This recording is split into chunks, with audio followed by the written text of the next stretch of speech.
You can help this podcast by making your Amazon purchases via deconstructingcomics.com/Amazon and make that your bookmark for future purchases. We'll then get a percentage of what you spend. It costs you nothing extra and helps us cover web hosting and the other costs of presenting this show every week. This is Tim. And this is Kumar. And this is Deconstructing Comics.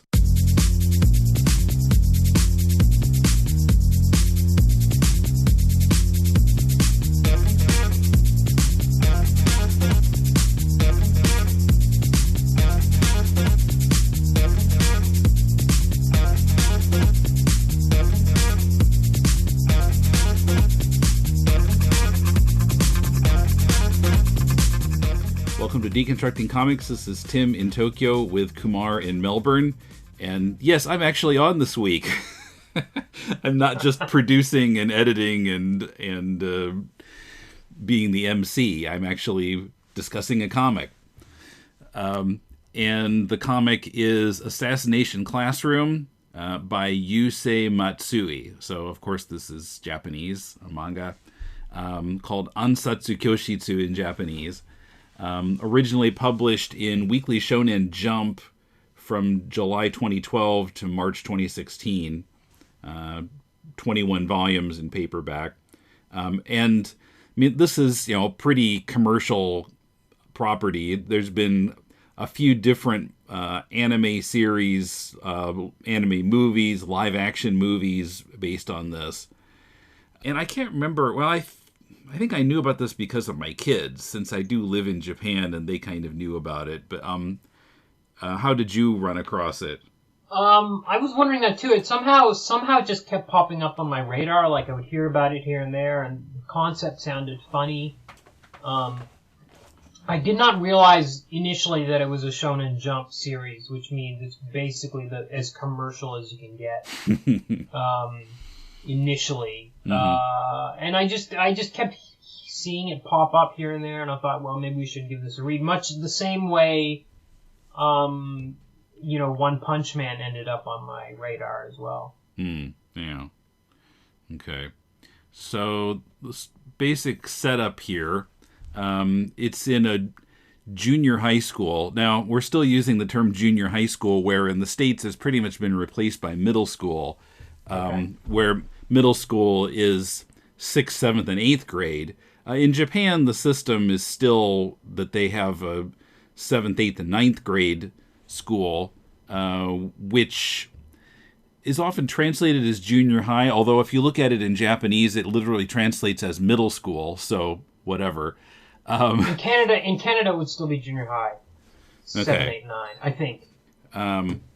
Okay. Yeah, this change in the States happened, I think, kind of mainly in the 80s was when I became aware of it. It was, after I was through junior high. But it's anyway, they call it junior high in the Viz translation. It's a school called Kunugi. Kunugi. It's just hard for me to pronounce. It looks weird. Kunugigaoka. Yeah. Junior high. And in the third year, there are 5 third-year classes, A, B, C, D, and E. And the E class is all the kids who had bad grades and got stuffed into that lowest level class, which is, they're not even in the actual school building. They're in this shack way out in the back, like on a hill or something. Yeah. With dirty restrooms and no cafeteria and no air conditioning. No air conditioning. Yeah, they have to walk. Like it takes their entire lunch break to walk down to the main school for assembly. They're being taught by this creature with a bunch of tentacles. They call him an octopus sometimes. But his face looks like the "Have a nice day" yellow smiley face. And this is all on page 1. Yeah, yeah, right. This is the very beginning. This is the setup. This is how it starts. This creature claims to have, they can see it for themselves in the sky. 70% of the moon is gone. It looks like a big crescent moon, kind of a stylized one like you'd see in like Arab design or something. And the creature says that he will do the same to Earth next year after the end of the school year. Japanese school year, April to March. So after the school year, he will do the same to Earth unless the class can kill him, but before then. But it's left mysterious at the start. Why does he want to teach school? Why is he saying that these 14-year-olds should be the ones to kill him? Why is he making himself available for this? There are a lot of unanswered questions, which now we have not read the whole thing. I got partway into volume 7 and Kumar read through 6, you said? Yeah, that's right. Yeah. So we don't know how it ends. We don't know the answers to most of these questions. But the first volume and maybe into the second volume, a lot of it is still kind of filling out this world, exploring different aspects of it. First, we find out the bit with the creature, who they eventually name. He doesn't have a name, so they call him Koro Sensei, which is kind of a strained pun in Japanese on Korosene, which means he can't be killed. But then we find out that this is the class that's looked down on by everyone else. And the Japanese government is in on this plan that these kids should be the ones to try to kill to kill Koro Sensei. But then the government, their PE teacher is from, the Ministry of Defense? Yeah, something like that, yeah. Yeah, Karasuma? Karasuma, yes. He's the PE teacher. He's just, at the beginning of the story, he's just been placed in that role. But he tells us right up front he's from the Ministry of Defense, actually. And then there's a reward for killing Koro Sensei. Now, I don't know if you noticed, but as you go through the series, the amount changes. Yeah, I think there was, I think the problem was that editorially they couldn't decide if they wanted it to be $1 or yen. So sometimes they say 10 million, and sometimes they say 10 billion. And at the beginning, they just said 10 billion, and they didn't really specify a currency, except my guess is it's supposed to be 10 billion yen. The kids had like a yen sign, question mark, exclamation point above their heads. There was no dollar sign there. So I guess it was supposed to be 10 billion, which would be about $100 million. Oh, right. But then later they start saying $10 million. Confusing. And specifying dollars. So, yeah, it is confusing. But anyway, there's a large amount of money involved in succeeding at killing Koro Sensei. And billion, I mean, it's still a lot of money.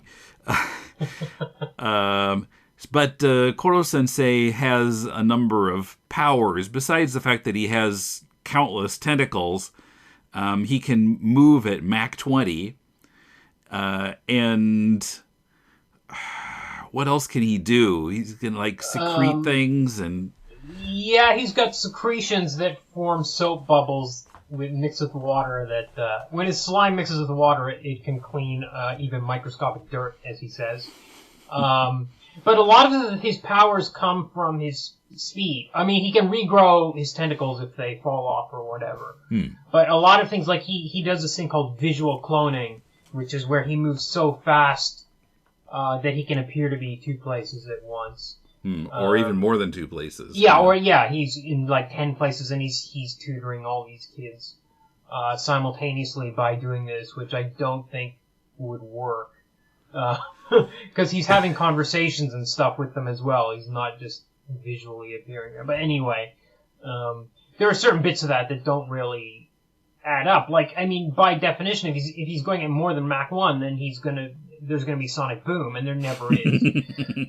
Even though he's literally must be doing it thousands of times per second to be doing this visual cloning business. But yeah, I don't know if he really has any other powers. He has weird things about him. Like his nostrils are these tiny dots that look like his eyes, and are almost indistinguishable.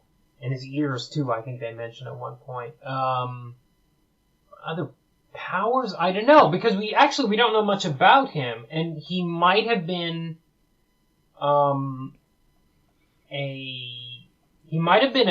humanoid. That's kind of suggested, and something has happened to him. It's all tied up with this business of why does he want to destroy the world, and why does he want to teach these kids. And we get a tiny bit of a flashback in the first volume to some very shadowy scene where maybe he's cradling someone that's dying, and he's made some sort of promise to teach these kids for some reason.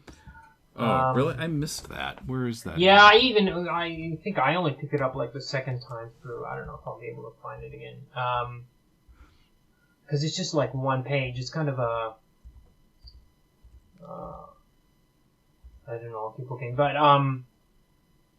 yeah, so we don't really know about his background. But then another assassin gets sent in. Part of the plot is that these other assassins keep getting sent in to try to kill him off as well, either by the government or by other people.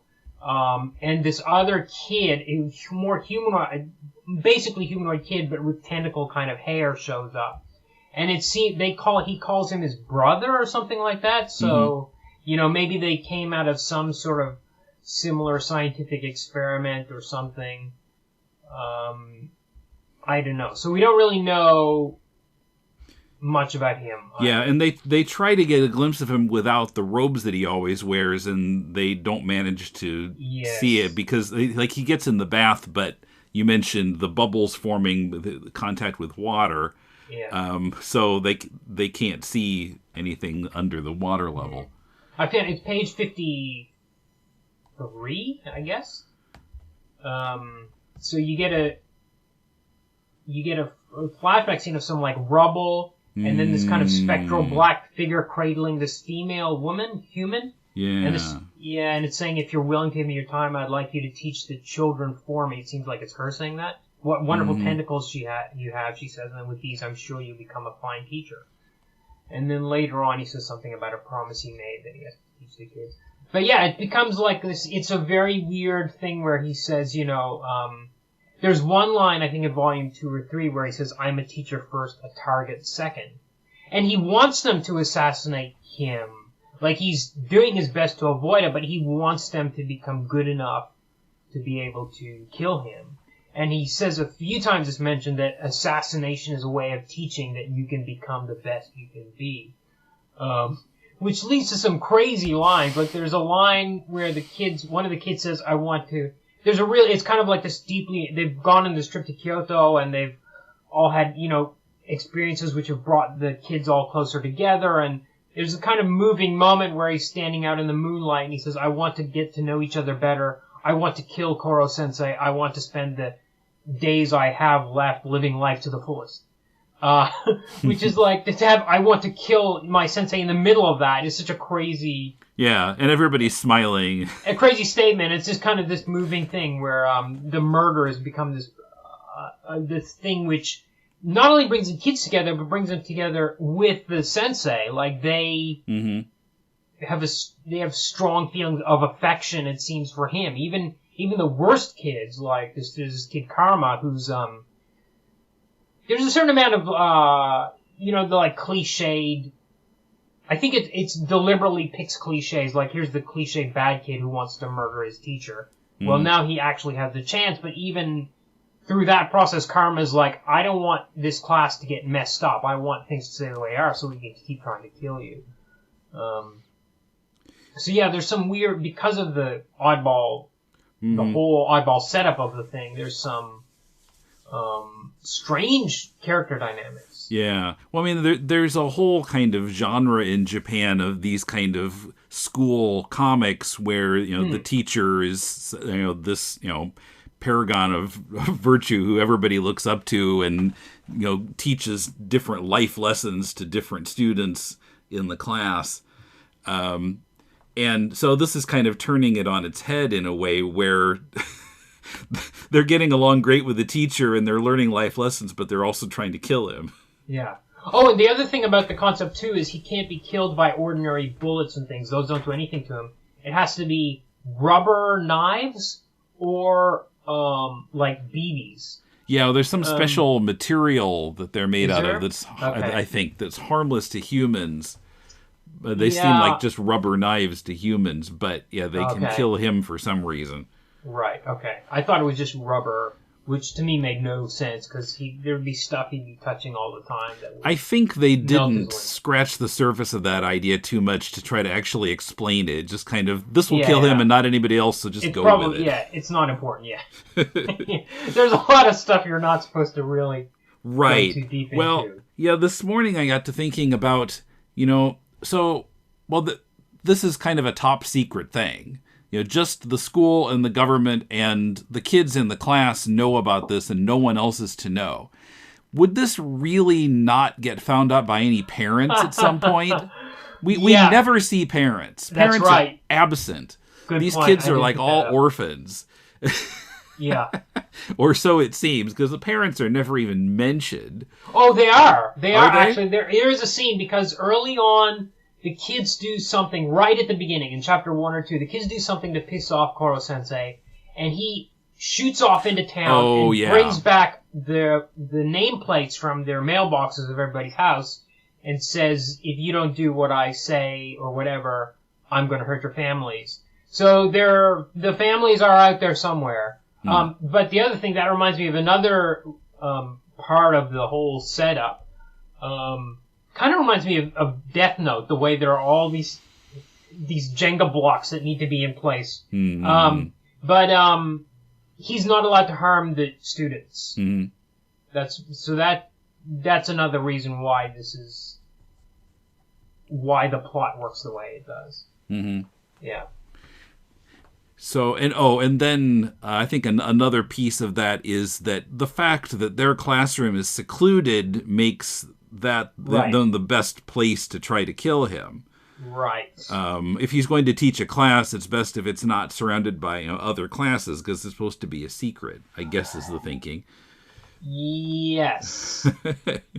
I guess so, but did he want to specifically come teach these sweat hogs up here, or was... Well, I think so. Yeah, maybe it just kind of all fell into place. I don't know. Yeah.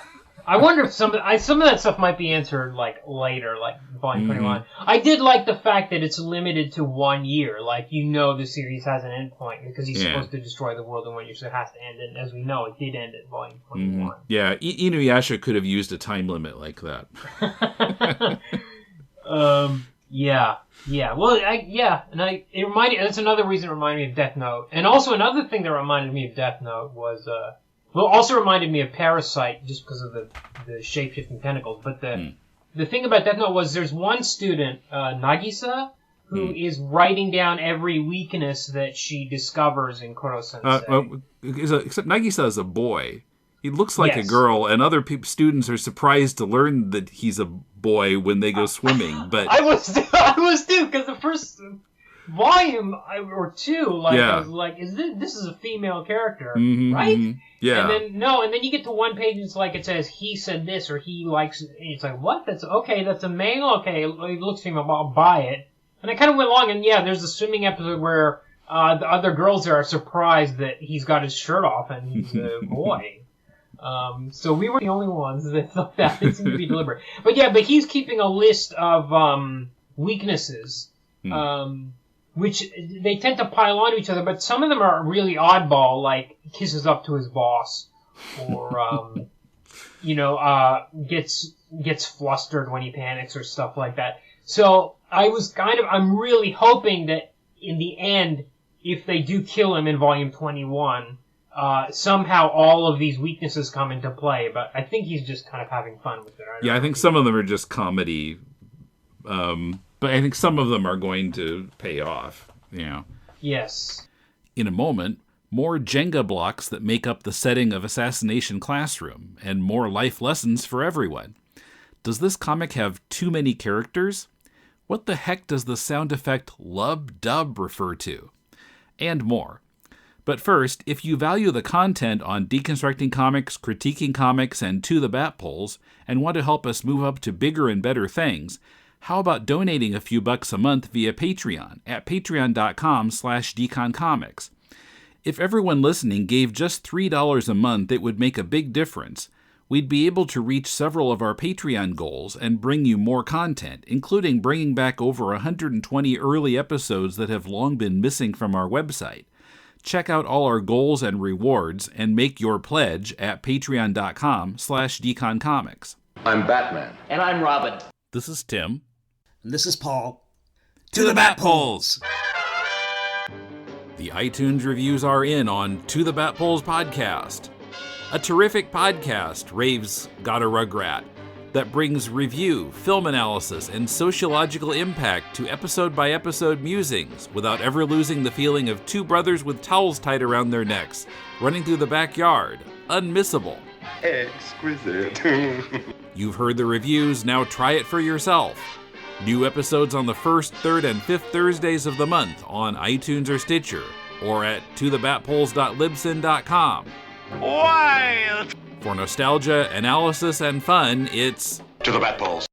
So, yeah, you mentioned the other assassins that come in. Well, one of them who kind of stays on as a regular character is this Irina Jelovich. Yeah. Who I love her. She's like, she brings the kind of sex aspect. There always has to be something that's a little bit sexual about these manga. But she's this totally oversexed assassin, and her strategy is always to come in and seduce her mark and then kill them. And she's only 20, and she's been like an assassin since she was like 13 or something. Yeah. And the first time we see her, I was surprised that it went just a little bit further sexually than I've usually seen in these commercial manga. Yeah. But the first time we see her at the end of Volume 1, she's in this negligee straddling this naked guy she's just shot in the head. With a hole in his head, yeah. Yeah, and then the next panel, she like fillets the tip of her gun. She's real over the top, but she gets all the funniest lines, and especially like come Volume 2 and 3, where she gives them these. She becomes their English teacher because she speaks English. So she takes over that class, but she gives them lessons like in Volume 2, the first phrase she's teaching them is "You're incredible in bed," and her punishment if they do anything wrong is she French kisses them in front of the whole class. That's her punishment, and then she ends up, and then it's revealed on then like a couple of pages later that she French kisses them whether they were right or wrong. Like, and there's a great scene where one of the assassins jumping ahead is this computer, this AI with just a face on a screen, and she comes in at the end of that like, I can make faces too, and she's drawn this face on her cleavage, and she's like holding it up for Karasuma to look at, and it's just ridiculous and funny. I loved it when she showed up. I thought she added it, and I'm glad she stayed on, because a lot of the others kind of come in and disappear quickly. Yeah.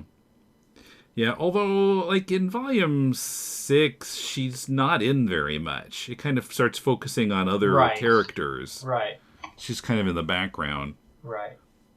Yeah. So there's the AI comes in. And then there's that other mutant guy that comes in. And was there anybody else? Oh, yeah, there are people that, some of them are very short term. Like, they go on this trip to Kyoto and they've hired this sniper to kill him. And he gives up. But he's taught a lesson by Koro Sensei as well. Mm-hmm. And did you mention Takaoka? That kind of guy who seems like he's really nice and he's giving them sweets and everything, and he takes over as PE teacher. But then it turns out that he's kind of a sadist. Right. And he starts punching kids. Now, how would parents not find out about that? Yeah.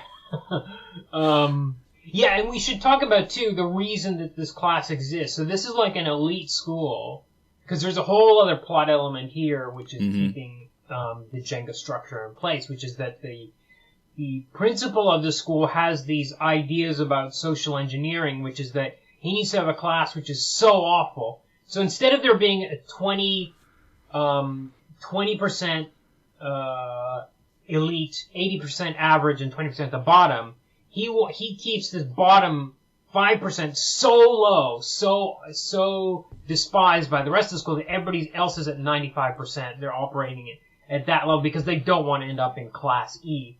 So that's part of. So that's that, and part of it is they can get out of class, see if they score a certain in the top 50 or whatever on their midterms and stuff like that. And there's a bit of kind of cat and mouse between the principal and Koro Sensei, who, where the principal is trying to keep the kids down, and Koro Sensei is very, I don't know if you've mentioned, he's a very inspiring teacher, who really brings out the best in every student. And because he's working at Mach 20, he can he writes individual tests tailored to each student. And then if he notices they're having a problem, he tailors their assassination training in such a way that they learn a vital life lesson that they need to reach the next level in life and be inspired and inspire everyone else around them. And he even does it to the AI computer that comes in. He reprograms it or whatever to become inspired to cooperate with the group so that they can all gang up and attempt to assassinate Koro Sensei as well. Yeah, well, Principal Asano is so kind of Machiavellian. He's kind of the villain of the piece more than the guy who's threatening to destroy the Earth. Yes. And then, now, I read, like I said, into 7 a little bit. Well, I think he's in 6, too. It turns out that Asano has a son. Right. Yes. Who is the top student in the school. Yeah. And so they're kind of working together / against each other. Yeah. Yeah. So that sets up an interesting kind of dynamic. Yeah. And Karasuma is also kind of against Asano in some ways. Asano butts heads with these guys because there's kind of a lot of triangles and threads between characters, but Karasuma, he definitely, because he's from the defense department, he wants to see Koro Sensei assassinated, but he kind of sides with him in some ways. I think Koro Sensei is he's so likable and nobody knows his motives, so it's hard for them. I mean, we know he's destroyed the moon, so that's kind of the thing that, that's how we know he's the bad guy, or we know he's capable, but we don't really know, he says he's gonna do it, but,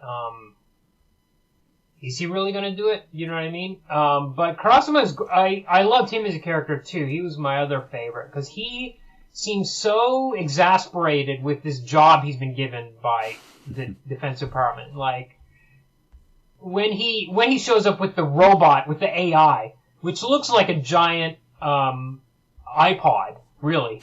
It just looks like a big black iPod the size of a locker with a screen on the front. And the students are like, poor Mr. Karasuma, this must be driving him nuts. And you can see the look on his face, like, I can't believe it's now I have to bring in a computer in the room. And, that's the next thing and the next thing. And he seemed just so put upon. I thought he was great. Yeah, he always seems kind of what's the right word? Just frustrated. He's frustrated, and Irina is too. Exasperated. And she's exasperated. She's frustrated too that her sexual ploys never seem to work on Koro Sensei or whatever, and she's frustrated that she has to teach. She didn't come here to teach; she came here to kill, and she's been stuck teaching English to these kids who can't differentiate their L's and R's, which frustrates her to no end.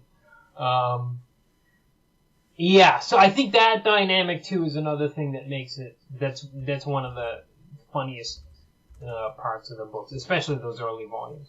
Mm-hmm. And there's one where they there's this great chapter about body painting, like henna art, where this guy comes in and he's like, "Oh, I can do these great tattoos," and she passes out for some reason. I can't remember what it is. Well, I think she backs away from them and she hits her head and she's knocked unconscious. Right. So he starts painting one side and Koro Sensei decides to start doing the other. But he can't draw like art. So he starts drawing cartoons, like paneled comics, down her arm and stuff. And she's just a complete mess at the end of it, which was great. Yeah. So nobody really gets off easy, I think. Well, now I wanted to get back to the aspect of the kids talking about murder, because I feel like a little bit the comic is sort of apologizing for it, because Kurasuma, Kurasuma himself several times thinks, like, this is so weird. These kids cheerfully talking about murder. Yes. If it weren't so necessary or so important, it would be kind of weird, he says. And I mean, I feel like basically, it's a shonen manga, and it's making points about, teamwork and doing your best and all this kind of thing. It's making the points in a rather weird way. Yes. I think, and the author made a point, and I think in the end of Volume 1, there's that little footnote or whatever, there's one at the end of every volume where he says, the word kill is a word that is often said, but rarely used, or rarely done. So, kind of, made this murder a classroom thing. Nobody actually gets murdered. Nobody dies in the 7 volumes I read. No.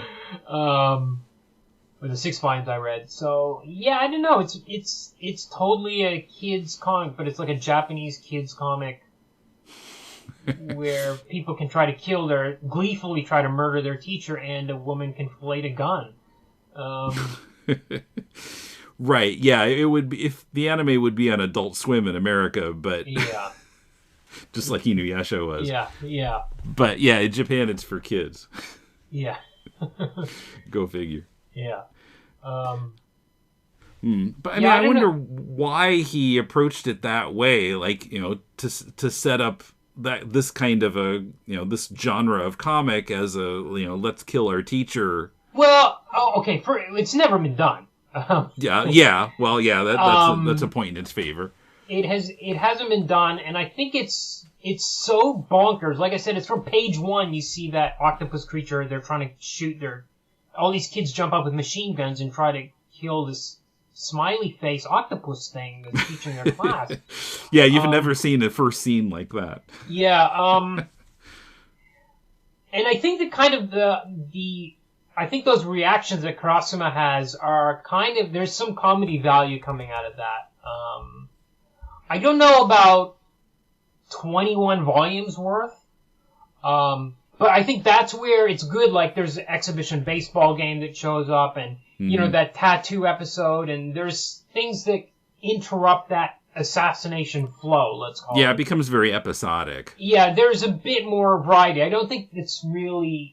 I don't know if it would have been sustainable if that's kind of it couldn't work as that one note gag about, I can't believe these kids are trying to kill their teacher. I don't think that would have lasted for 21 volumes. I do like that. I do like those oddball chapters that come up. There's one, volume 2 I thought was really funny. For me, it was the best one. They go to assembly, and for the first time you see Koro Sensei try to dress himself as a human, and the rest of the school are looking at what class, because Class C has now been trying to kill their new teacher for, I don't know, a few weeks or a month, but they're behaving completely different. So now they've got this Kurasuma, their PE teacher, the Class E PE teacher shows up, and he's this handsome dude, and Irina shows up, and she's this, like, sex bomb, and all the other students, the normal students at school are like, what is going on in Class E? And meanwhile, Irina has a knife and is trying to surreptitiously, very badly, trying to murder Koro Sensei right there in front of the assembly. And the other kids in Class E show up with these knife sheaths, these decorated ornamental knife sheaths that they've made to show to to show to Kurasuma, I think. And he's like, put those things away, like we're in assembly. And I thought that was kind of like that mismatch of them back out in normal society for once was really it was a great kind of dichotomy there. I thought that was one of my favorite chapters for sure. So that kind of stuff that was not, I kind of liked the more episodic stuff. Although I don't know if I could read this thing to the end of volume 21, but I would kind of like to know what the deal is with Koro Sensei and what he is, and I would like to know how it is. I am tempted to read more if I can find the time. Yeah. And it's encouraging that, unlike some manga we could name, it doesn't seem to have kind of gone down a rat hole. Right. Like One Punch Man, it started getting into all the rankings, and it just kind of felt like it got away from what made it good. Yes. Yeah, I agree.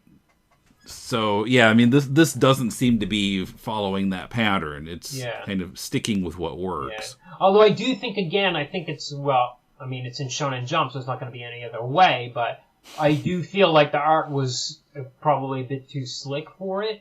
Maybe it should have been a bit faster or something, like rougher, more off the cuff.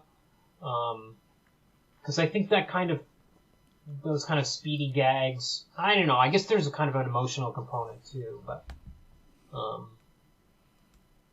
don't know. I think I feel like it had a bit more bite if it wasn't in Shonen Jump, like if it wasn't aimed specifically at kids that are 5 years younger than the kids that appear in the series.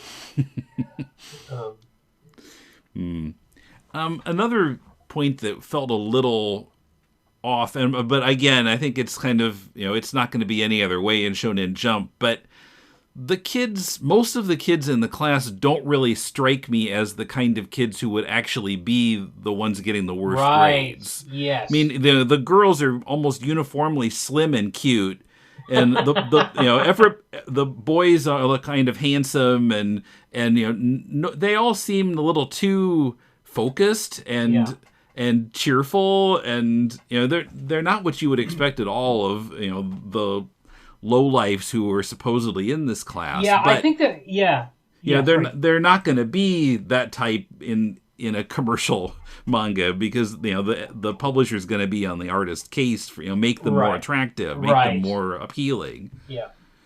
Well, some of them are geniuses in one subject. Like there's one girl, Okuda, who's a genius chemist. But every other subject, apparently her scores are so low that she got shunted to Class E. Yeah. Everybody seems to have some super skill, there's a whole chapter about it. Everybody has a unique skill, which they're better at than everybody else. But supposedly, again, for the Jenga Tower to stand up, they have to be so bad in other subjects that they've been put in this class. But they're not like poorly dressed or anything. They all clean up well. You know what I mean? They're not. They don't seem socially maladjusted. Although some of them, it's revealed as we go on, some of them are there for kind of trumped up reasons. Yes. Like one of them got in trouble for defending a Class E student from a guy who turned out to be the valedictorian, who was bullying this Class E student. And you're not supposed to do anything good for Class E, so thus you are now in Class E yourself.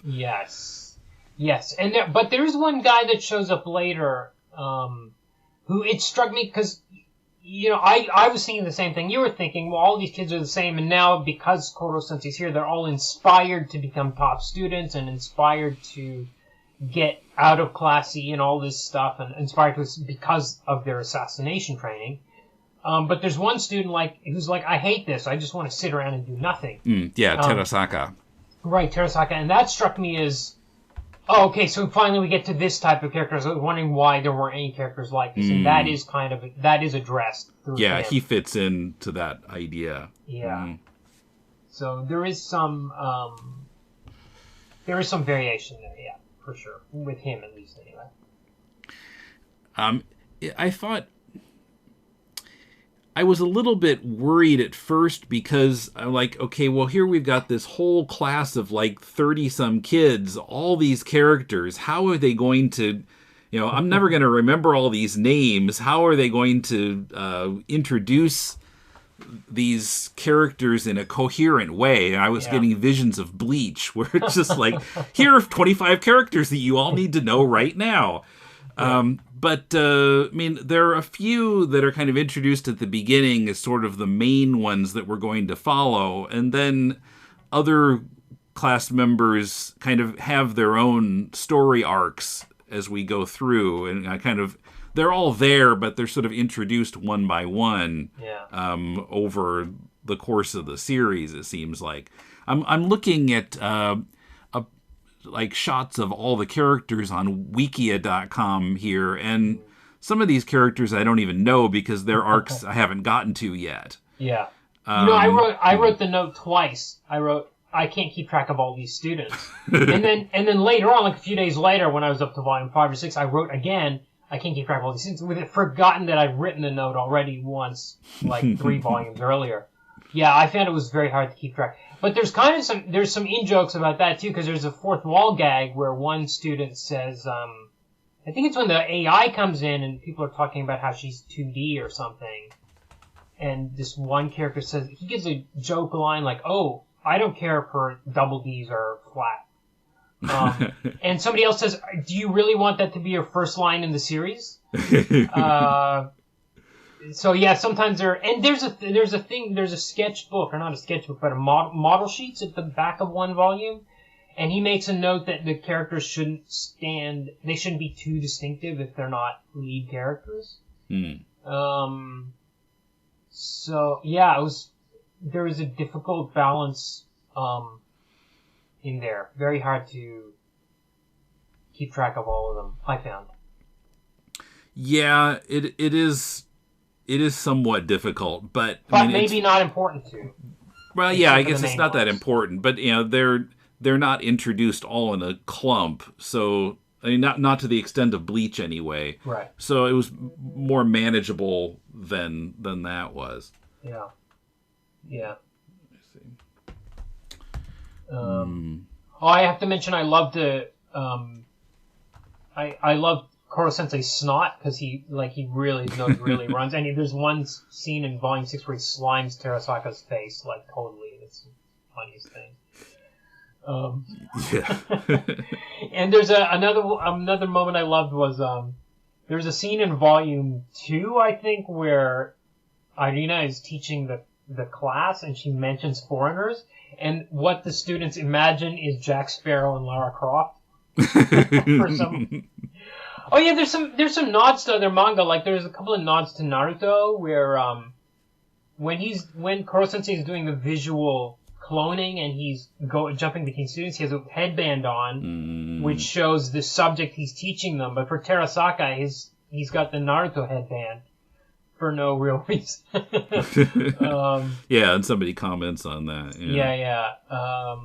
Yeah, I love those. There are some good touches there, some good gags like that. Sorry, were you going to say something? Did you notice, I'm not sure why this is, but every chapter title has the word time in it. Is it every, or did they try to... It seemed to me that, I couldn't find one that didn't. Okay. I think they were trying to do, a school schedule. I feel like I've seen that somewhere else, with a school timetable as the chapter numbers. A lot of them are time for something, time to do this. Yeah. Number 13, plenty of time to study. They incorporate the word time in some way or another, but often, it's time to or time for. Yeah, it's time for a test. It's number 14. But it seems, it's not an obviously time-themed manga. It might be the schedule thing that you're talking about, but I wasn't quite sure why that particular word, as opposed to kill or assassinate or you're right. That would or something really clearly school related. Yeah, that would have killing in every title in some way would have been funny. funnier than this time. Yeah, but much more difficult, I think. Yes, maybe so. Yeah. I didn't, unlike the last time we did a manga, I didn't get a hold of any Japanese volumes to compare. Okay. Did you have any thoughts about the translation? No, it seemed serviceable. It didn't jump out in any way super positive or super bad. It was just fine. Mm-hmm. I thought it was pretty good in some places. There was some punny kind of stuff that was good. Mm-hmm. I don't know what was in the original, but they were pretty sharp. Although when those happen, then I always wonder what the original was. Yeah, well, there's one where there's a student cuts down a tree branch as part of a kind of an ambush attempt, and he said this was an tree or something like that, and it worked pretty well. And there were a few others I can't exactly. Or I remember, I think it's in volume 6 or maybe even 7. Koro Sensei says he's going to hand out, tentacle out these papers. Yes. Are you a? And they say, are you a boob octopus or are you a leg octopus? Asking about his tasting women and stuff like that. And there were some lines that were really funny, and I just thought, was that what was in the original? Like, there was one where Koro Sensei threatens a student, like, he says, if you don't do this, I'll tell them about how I caught you playing air guitar behind the bleachers, or something like that, and it was really funny, and I thought, did they really have air guitar in the original Japanese? I felt there were some lines maybe got tweaked a little bit. I don't know. Not tweaked, but even like wholesale replaced. And there were some, especially I found the interaction between Karasuma and Irina, a lot of those lines were really sharp. And maybe I did wonder about the translation there, if there was something. Yeah, I mean, like I said, I wondered about the original sometimes, but I mean, I couldn't notice anything that felt really off, I couldn't tell what they were trying to say or something like that. Yeah, like what was a couple of times Irina says, we have ways of making you talk. And I was wondering, what was in the original, what was the Japanese equivalent of that? Yeah. I don't know. Now, one problem, and maybe you can talk about this from your own experience, but one thing that I think any translator of this kind of thing has to deal with is that there are a lot of Japanese sound effects for things that don't actually make audible sounds. Yeah. And I noticed in a lot of scenes through this, they have the sound effect lub dub. Yeah. And I couldn't figure out what lub dub was supposed to be. Lub dub. Taking a bath? Okay, lub. I can tell you what lub dub is because I've struggled with it myself over several translations. Lub dub is dokun, which is dokun, which is the sound of a heartbeat. Now I use the bump. That's mine. It's THBUMP. Yeah, that really. THBMP. But that could sound like a book falling off a shelf off panel. So there's no. Is there a heartbeat? A bump or something like that maybe would be, might work. But yeah, I've seen that one a million times. I honestly, sound effects are my weak point, my number one weak point in the translations that I do, and all my editors know that. And they, fortunately, I have some that are really good at fixing the sound effects so they seem more presentable. But even when I'm reading a manga in translation into English, my eyes tend to glaze over at the sound effects.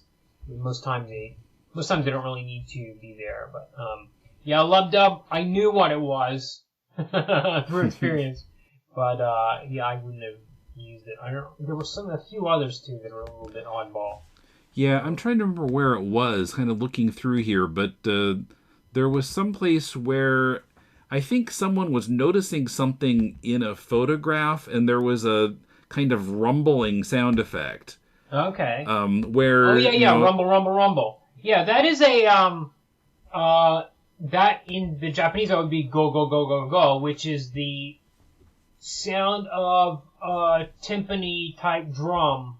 If you were watching a movie. So sometimes there are cinematic sound effects in manga, believe it or not, and I've done a couple of series recently where they're in there a lot, often because the author is trying to do something more movie-like, or it's almost unconscious. They don't realize they're putting in a movie sound effect in a musical sound effect. Here it is, volume 5, page 98. Yeah. Yeah, it's RMBL. Yeah. RMBL. Yeah. Rumble. So that would be like the rumble of a drum, like a dramatic drum in a movie score. Okay.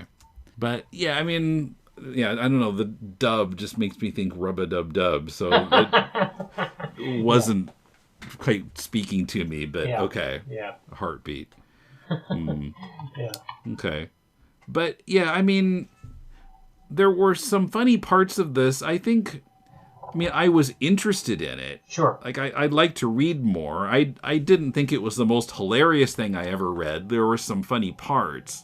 Yeah, I think I'm with you 100%. I think there were some really funny bits. But I think if I had known it was a Shonen Jump manga, I might have had second thoughts about choosing it right off the bat. You know what I mean? Just because there's kind of a narrow path that those kind of things exist in. Yeah, well, I mean, every manga magazine has its own editorial identity.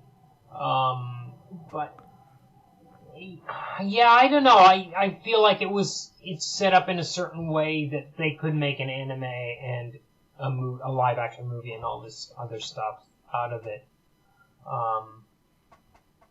Yeah, I wasn't there 100%, but I am interested in. I mean, he did a good job of setting up the mystery because I am deeply interested in who Koro Sensei is. And I did like, even though it's kind of a cliche, like the sex bomb gags and, even Koro Sensei's kind of, his oddball behavior, like it's stuff we've seen in other manga. Like there's one scene where, all the boys, when they're on the school trip, they're in their room together and they're making a list of their favorite girls in the class. And, Koro Sensei he's been at the window copying this list because he loves gossip.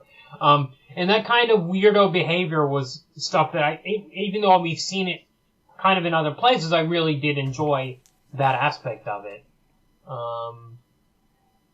So it's interesting, but again, it's one, unfortunately, I have chosen, again, a book for which we are not the target audience. So, yeah, I'm kind of on board. I would certainly recommend it to anyone younger. I would like to see the live action movie. I haven't seen it. I wonder if that's maybe a bit more my speed. I wonder how it translated over. I can't even imagine what that looks like.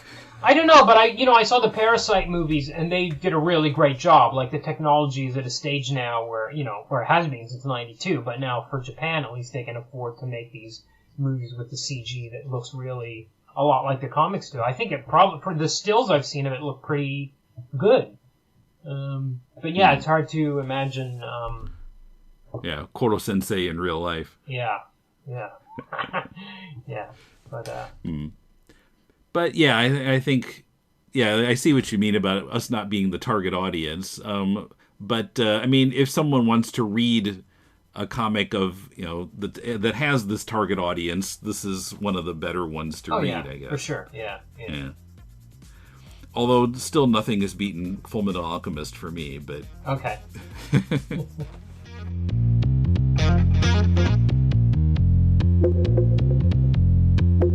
Assassination Classroom by Yuusei Matsui is published by Viz. Write us at mail@deconstructingcomics.com or look us up on Patreon, Twitter, Tumblr, Facebook, and YouTube. All our social media links can be found on the right sidebar at deconstructingcomics.com. Also, please give us a review on iTunes or Stitcher. Our theme is from bensound.com. This coming Thursday on To the Bat Polls, Paul and I get back to discussing actual episodes of Batman 66 with The Puzzler, a villain who was created to make use of an existing Riddler script when Frank Gorshin refused to come back. We compare the original Riddler version of the script to the finished product. Look up To the Bat Polls wherever you find your podcasts or at tothebatpoles.libsyn.com. If you're looking for some constructive feedback on your comic, send it to us and Mulela and I will critique it on our spin-off podcast, Critiquing Comics. Send it to mail@deconstructingcomics.com, and please try to keep it to about 30 pages. Critiquing Comics is normally released on the second and fourth Thursdays of the month. Next week on this show, Emmett and John are back to discuss, in the wake of the U.S. election, some comics through the years that have dealt with political themes, including V for Vendetta, Transmetropolitan, X-Men, Prez, Judge Dredd, and more. Till then, this is Tim, and thanks for listening to Deconstructing Comics.